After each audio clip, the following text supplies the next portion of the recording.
Hey everyone, and welcome to The Explainer. Today, we're going to unravel what has to be one of the most enduring, suspenseful geopolitical mysteries of the modern world. We're looking at a massive global puzzle, one that has completely defied conventional military and economic logic for over half a century. Seriously, it's a situation that dictates absolutely massive defense budgets, shapes international alliances, and honestly, routinely keeps world leaders awake at night. We're going to break down the sheer strategic reality of the Korean Peninsula so we can understand what experts call the calculus of deterrence. It's a genuinely fascinating look at how power, geography, and pure survival all intersect to create a standoff that, honestly, simply shouldn't exist on paper, and yet it dominates the global stage. So let's get right into it with the North Korean paradox, which is, at its heart, a geopolitical mystery. Every great mystery usually has a glaring contradiction sitting right in the middle of it. And this one is practically hiding in plain sight. I want you to really think about this for a second. Why has the world's most powerful military never invaded one of the poorest countries on Earth? Think about the historical precedent here. Usually, overwhelming military and economic supremacy dictates global events, right? It redraws borders. Throughout history, if Nation A has infinitely more resources, more advanced tech, and way more capital than Nation B, the outcome of any serious friction is pretty much a foregone conclusion. The stronger power just exerts its will. But those obvious, historically proven rules, they've been completely neutralized here. Just look at this profound contrast. On the left side, you have the reality of a profoundly disadvantaged economy. We're talking about a GDP that is historically dwarfed by its neighbors, often estimated to be less than 1% of South Korea's economic output.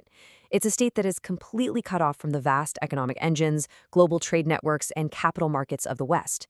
And yet, simultaneously, on the right side, we see the other half of the paradox. This profoundly isolated state successfully deters the world's most powerful military forces.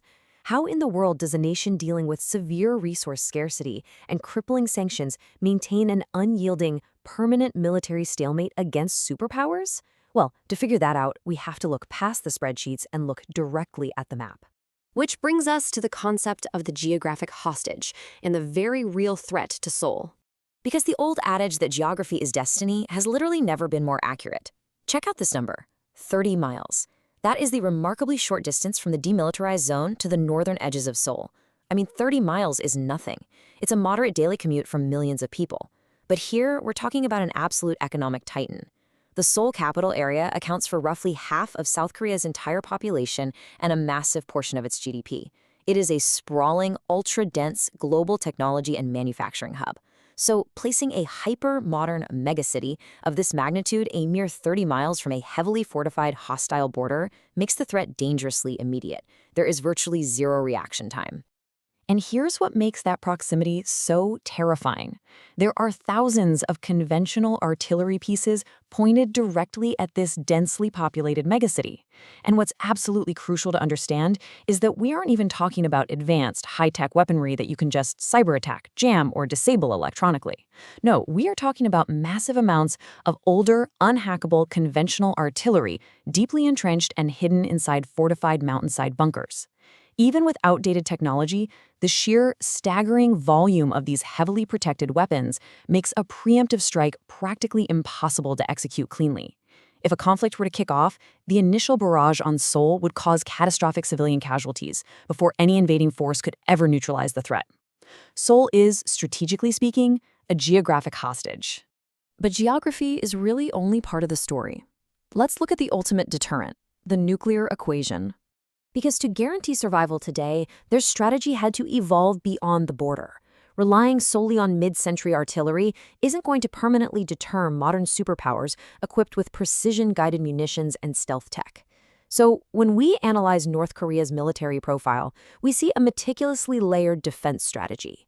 It starts with the foundation, a massive standing army, one of the largest in the world by manpower, meaning any ground invasion would be grueling.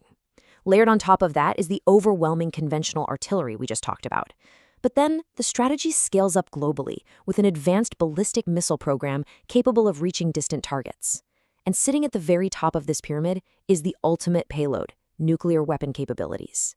They have the boots on the ground to slow and advance, the artillery to punish their neighbor, the rockets to cross oceans, and the nuclear payload to make absolutely any adversary think twice. It's genuinely fascinating when you realize that this entire situation boils down to cold, calculated strategy grounded in nuclear deterrence. Basically, that's the strategic use of the threat of catastrophic nuclear retaliation to prevent an adversary from initiating a conflict. It's a high stakes psychological game. For a deeply isolated nation, nuclear weapons act as the ultimate, non negotiable insurance policy. The logic is brutal, but it works. If a superpower knows that initiating regime change comes with even a tiny fractional risk of a catastrophic nuclear strike on their own cities or allied bases, they just aren't going to intervene. It perfectly equalizes the playing field against infinitely wealthier and stronger adversaries. Now, if we zoom out and look at the broader map, we run into the geopolitical buffer and China's strategic interests. Because you really can't understand the Korean peninsula in a vacuum. It is deeply entangled in a highly complex regional web of competing superpowers. To make sense of it, we have to anchor this in history. Back in 1950, when the Korean War began, foreign forces pushed rapidly north toward the Yalu River, which forms the border with China.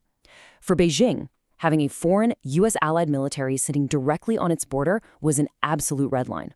This sheer geographical anxiety forced China to intervene in late 1950, which fundamentally altered the war until the 1953 armistice established the DMZ stalemate.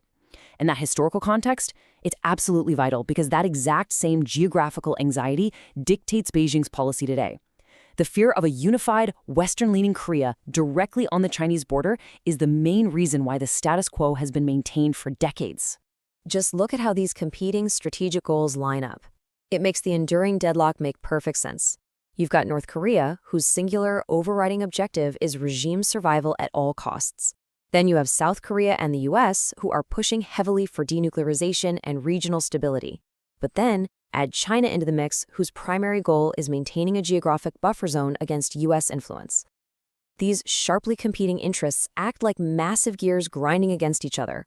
The friction locks everyone into a permanent stalemate. No single actor can make a dramatic move without triggering a cascade of consequences that would instantly upset the entire regional balance. Bringing all these moving parts together leads us to the calculus of deterrence and the incredibly high cost of war. This is really the final piece of the puzzle. It's a sobering realization that the stalemate holds precisely because the alternative is simply too devastating to even contemplate. Experts consistently warn that any outbreak of war here would trigger an incomprehensible human and economic toll.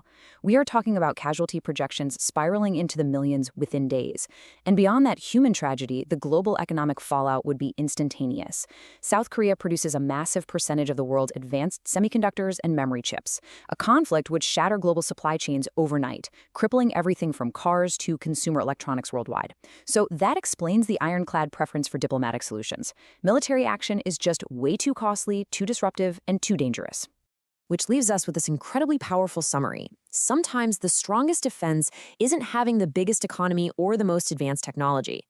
Sometimes it's making the cost of war so high that nobody wants to take the risk. It's a profound shift in how we think about power, right? By turning its very existence into a geopolitical tripwire, this isolated nation has essentially checkmated the world's greatest militaries. But as global alliances shift and military tech evolves into things like AI and hypersonics, we really have to ask ourselves, how long can a peace built entirely on the threat of absolute destruction actually last?